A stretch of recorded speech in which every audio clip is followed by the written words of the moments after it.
Welcome back to Financial Clarity for Doctors, everyone. This is Rachelle Vanderzanden here with Corey Janoff. Hello. Hello. Today, we're going to talk a little bit about spending, which we talk about once in a while, but very specifically, we're going to get into the nitty-gritty of needs versus wants. And I think modern society has led a lot of us to believe, including myself, including Corey, that many of the things we want are actually things that we need. And in reality, they're not. And it can be especially true of high income Hold earners. on. Stop. Let's start over because we Okay. did it. You said you flipped it. I did the opposite. Yeah. Said modern society has dictated that things that we want We are need our things things that that we we need. want. Stop it, Corey. Why am I Or so things, yeah, awful? it's all Okay. good. Stop it. Moving over. Moving on. We're going to pretend I'm not terrible at this. Freudian slip. Is that what it's called? I thought I was doing so well. You were. We just need to, I figured it's easier to just to stop it with Yes, 30 let's do it. seconds in. Okay. All Ready? right, on go. Yeah, the Zoom is still recording. All right, so Sounds good. on go. 1, 2, 3, go. Welcome back to Financial Clarity for Doctors, everyone. This is Rachelle Vanderzanden here with Corey Janoff. Hello. Hello. And today we're going to talk a little bit about spending, which we get into every once in a while. But specifically today, we're going to talk a little bit about needs versus wants. And I think that with many of us, including myself and including Corey, like modern society has kind of framed things so that we think a lot of the things we want are actually things we need, which isn't really true. And it's hard to kind of piece that out once in a while. I think this can be especially true with high income earners. Like we have quite a bit of money, you start spending money on things, and as you get used to spending money on those things, they feel like things that you need over and over and over again. And we don't want to get caught in that trap. And to be clear, it's fine to spend money on things that you want, especially if you have the money to do so. But it's really important to know in your mind that that's not necessary so that you can make choices that are appropriate. So, we're going to tackle some of the biggest expenditures that you have in your budget and talk about how some of those needs are actually wants in disguise. And just, go through a few of those different things. It's really important that, we don't end up spending money on wants disguised as needs and then sacrifice some of our other financial objectives, which is really the bottom line. We want to make sure that our spending is in line with our values and we're not overspending on things that we don't really need. And like, all of those things that we purchase, that's our time, that's our money, that's our energy, and it's our attention. So we just want to make sure that it's actually what's important to you. It's actually something that you need or an important enough want that you're willing to spend the resources on it. Yeah, no shame if you want more than what you need. I think we all do, of Yes. course. We don't want to sleep on a bed of hay. We want the memory foam mattress or whatever, the sleep number, etc. Um, but uh, but yeah, nothing wrong with that. But yeah, like Rochelle said, we want to make sure we're aligning our use of capital, which is our time, money, energy, and attention, with the things that are important to us. And yeah, if going on vacation is important, great. Let's spend money on vacation. If it's not important, then it's a lot of money you'd be wasting if it's not important to you. So Mhm. let's see some of the big things. We're not gonna talk about wasting money on Starbucks coffee because that doesn't move the needle. You go get your Starbucks. I don't care. You'll be fine either way. It's the big stuff though is what really impacts your finances. So probably the biggest expense in most people's lives is going to be housing. Obviously, we need a roof over our head. We could put that in the need category, but how big of a house, how fancy of a house, etc., that starts to get in a little bit of a gray area. So if you're looking for a new home, we want to make sure that, again, aligning what's important to us and making sure we're not overspending on a home so that we end up sacrificing our other financial objectives. Right now, it's kind of tricky with interest rates being higher than they were a few years ago. But But it might mean we have to, cut some things out, move a little further away from where we want to ideally be. Maybe we don't get the in-law suite in the house. We could put them up in a hotel if our family is coming to visit. So there's little things like that. What do we need? What do we want? And it's going to be different for everyone. If you have 5 kids, you probably need more bedrooms than if you just have one kid.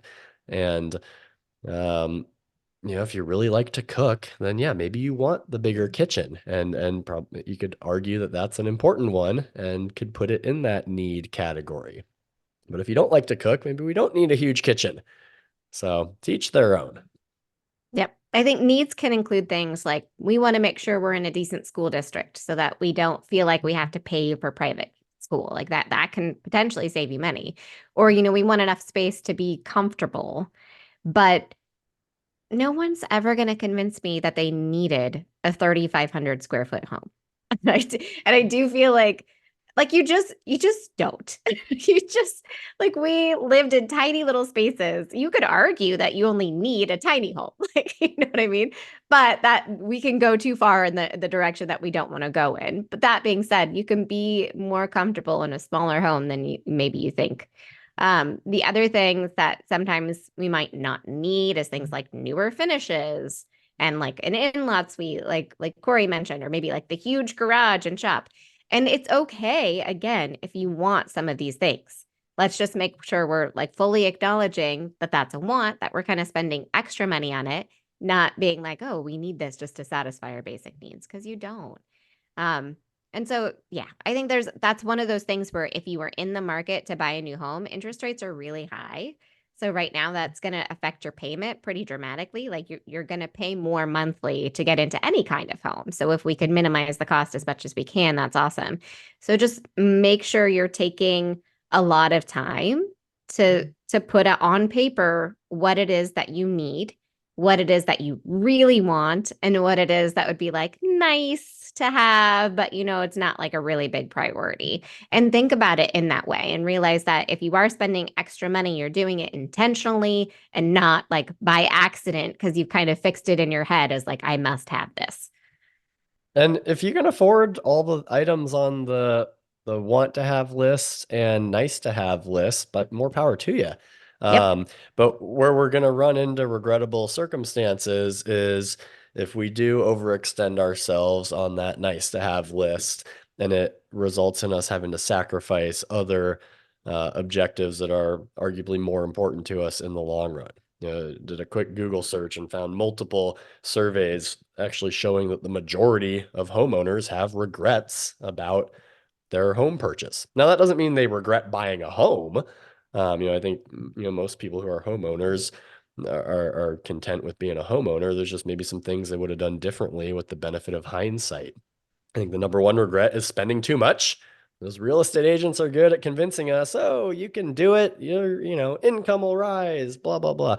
But houses cost more. Anyone who's a homeowner knows houses cost more than you think. It's Then not your just mortgage payment. yeah, Yeah. it's not just the mortgage payment and taxes and insurance. You got the maintenance expenses, and it's a constant, never-ending maintenance expense. And there's no way to stop that. But spending too much, number one regret. Rushing into a purchase, without really taking your time to figure out what it is that you need and want, and the location you want to be in, etc. Location's another one.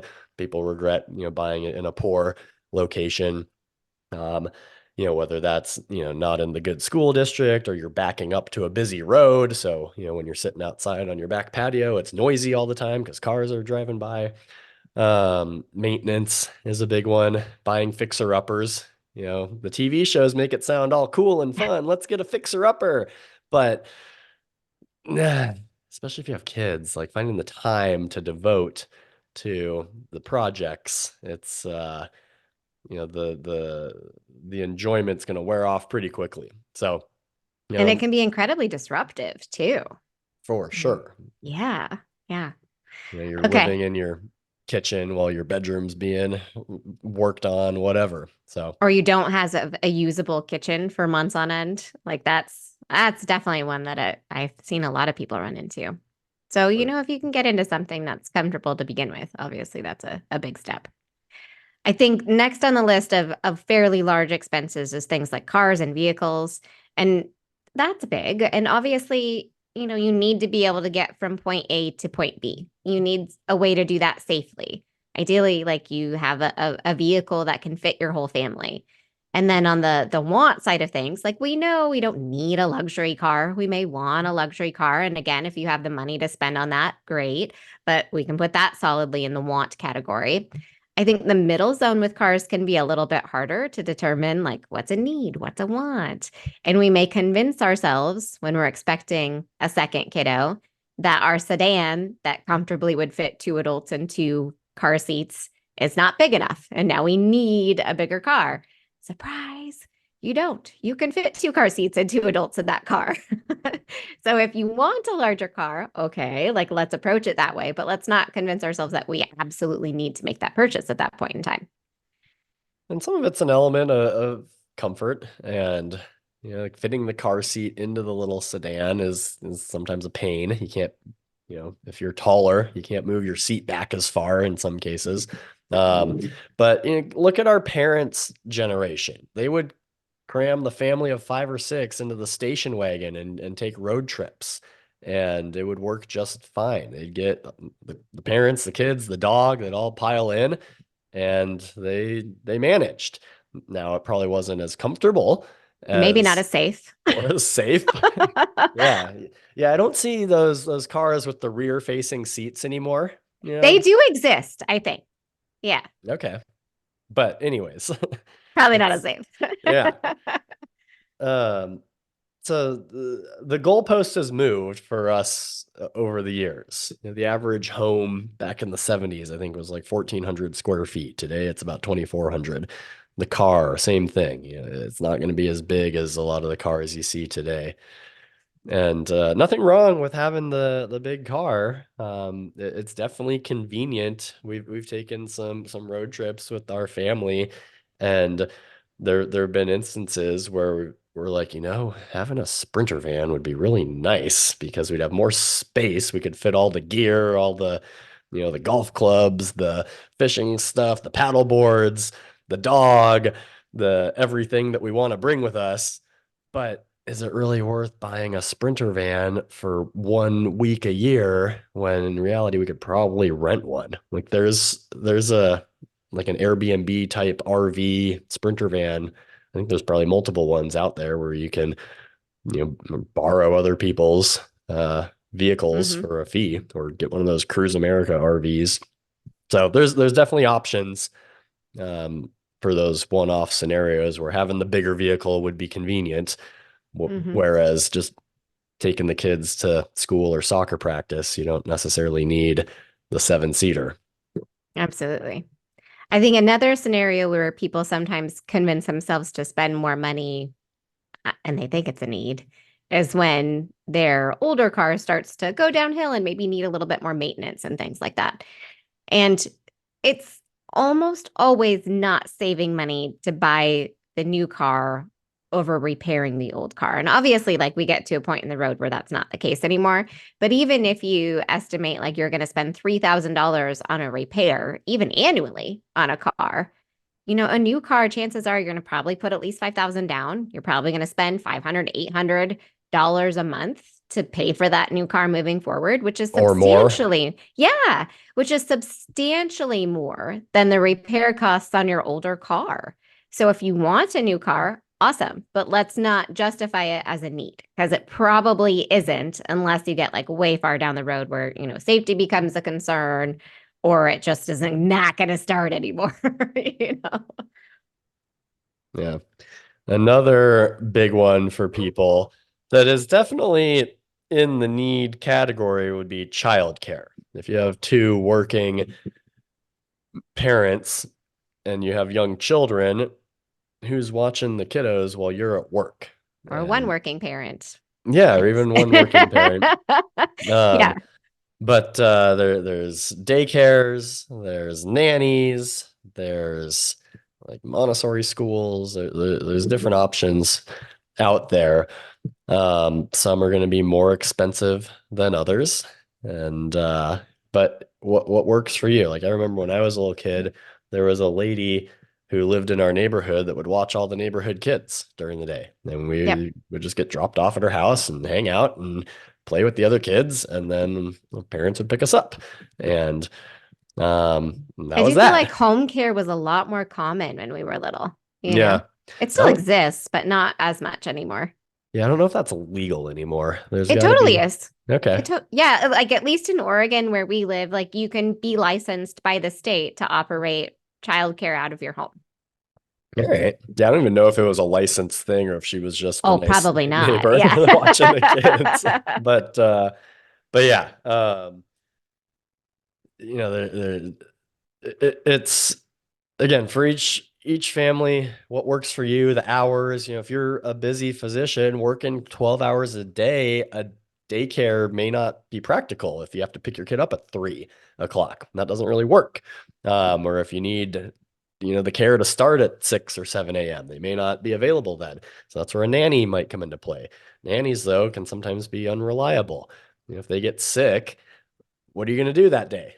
Like one of our neighbors, they've gone through about 5 nannies in the last 6 months just because they've either quit or they haven't been a great fit. Like one of the gals, they're telling us would just like stare at her phone all day and wouldn't really interact with the kid at all.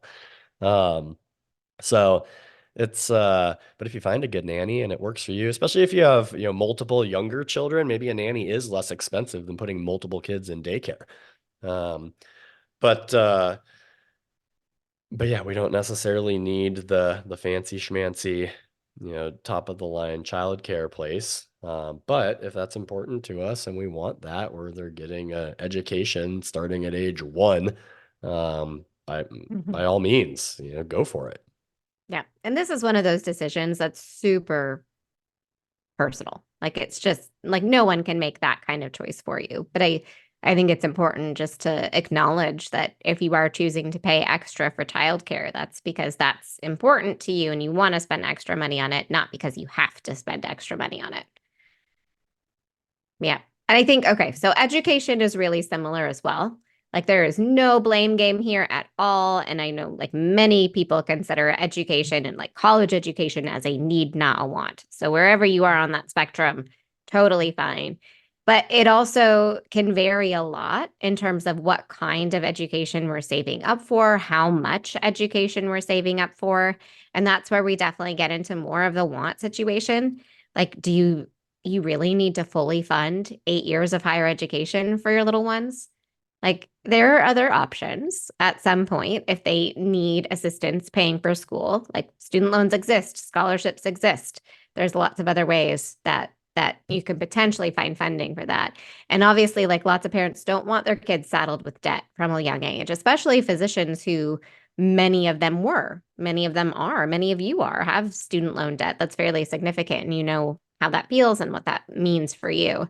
Um, and it could be that saving up for education for them is a good way to set them up for success, but acknowledge to yourself that that's not a guarantee of them being successful. So we want to make sure that we're doing what we want to meet our goals, but we also understand that this is something we're choosing to do, not something that we have to do or something we must do. For sure. And it gets back to, can you afford it? If so, great. Like have an objective of trying to pay for my kids' undergrad education.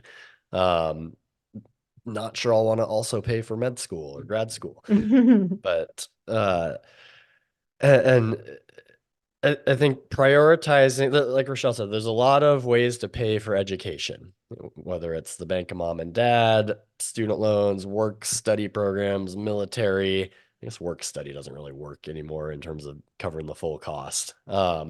But there's ways to get education, higher education paid for. You could do community college and then transfer in somewhere for a final couple years. Um, there's multiple ways to get education paid for. There's not a whole lot of ways to have retirement paid for outside of saving for yourself. So if you're on track for your retirement savings goals and you have money to spare to put towards higher education savings for your children, and why stop there? If you want to help them with wedding expenses, home down payment, more power to you. That's fantastic. And it'll feel really rewarding to be able to help them with that.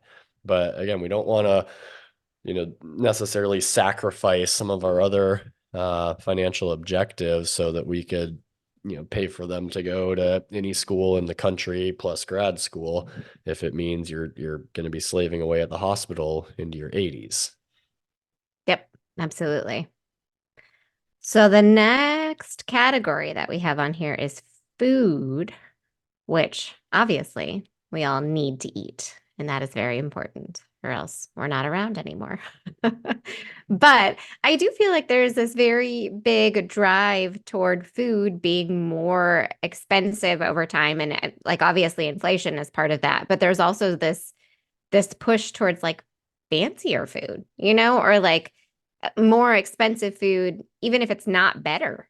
And it's all about like where you're shopping and things like that. And that can be a huge part of what we spend on food. So, it could be that you only want to purchase food at the nicer stores like Whole Foods or whatever it is because you think those products are safer or better in some ways for your family.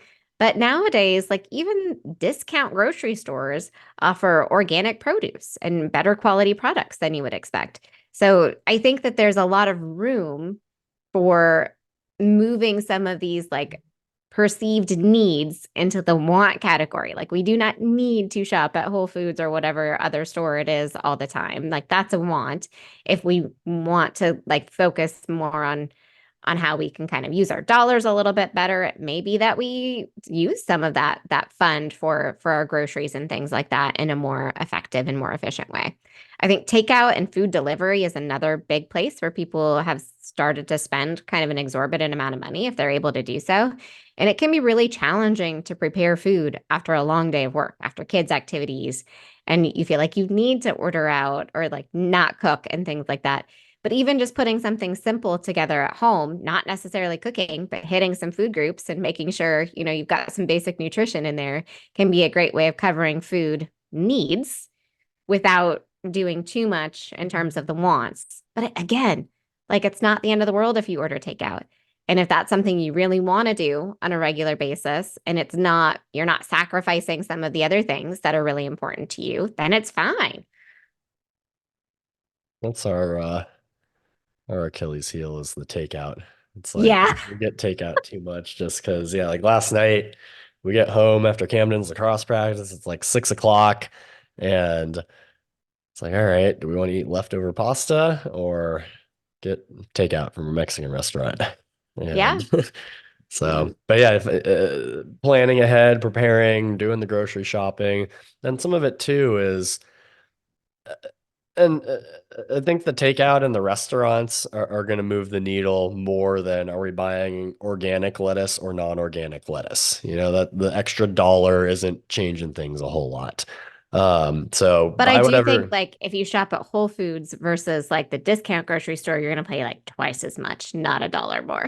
Well, I guess it Like, depends what you're getting too. Like if you're buying yeah. Cheerios, yeah, go get your Cheerios at Yeah. Walmart because the Cheerios at Walmart are the same as the Cheerios at Zupan's or New Seasons. Those are like these high-end local grocery stores by Rochelle and I. But if it's something, if you're trying to find some like grass-fed steak from, a certain local farm or whatever, then yeah, you might have to go to the higher end spot to get that. Um, Absolutely. but and then yeah, are we eating steak and lobster every meal, or are we mixing it up with some more reasonably priced items? Yeah, I think the takeout and the dining out, like if you're eating out regularly, that adds up, and especially if you're paying for the whole family or paying for extended family too. Um, so it's but if that's, if you're a big foodie and you like going out to eat, going out to restaurants, then fantastic. That's awesome. Let's do it. Yep. Absolutely. I think that sometimes when we need to just like keep it simple at home and I feel the crunch for time, I'm like, cool, we're gonna like give you some fresh vegetables and some hummus and some pita bread. And like as long as you feel satisfied and full and we've got some protein and we've got some nutrients, like you're good. Moving on. like Colette has become used to like, this is dinner tonight. It's also faster than like ordering takeout. Sometimes you just need food now. Yeah, our kids are terrible because they're very picky. So it's Yeah, basically a rotation of frozen pizza, hot dogs, and mac and cheese. Although we did the other night, we made homemade taquitos in the air fryer, did ground beef and some onions and cheese, and then rolled them up in the tortillas and put them in the air fryer. And it's one of the few meals that everyone in our family was happy to eat. So that was a win for us for sure. that's awesome. I think over time you land on a few simple things at least that you can do Yes. quickly and easily. Yeah. Yeah, those don't take Okay. very long.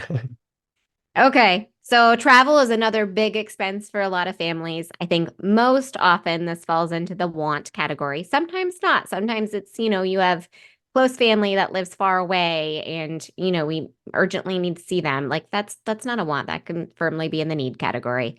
But once you've decided that you want to travel, there's also like a lot of decisions you're making about how you travel that can solidly fall into the want category too. Like, what's the size and quality of your hotel rooms? The size of the rental car that you're getting? Like, do you need the upgrade? Do you really not need the upgrade?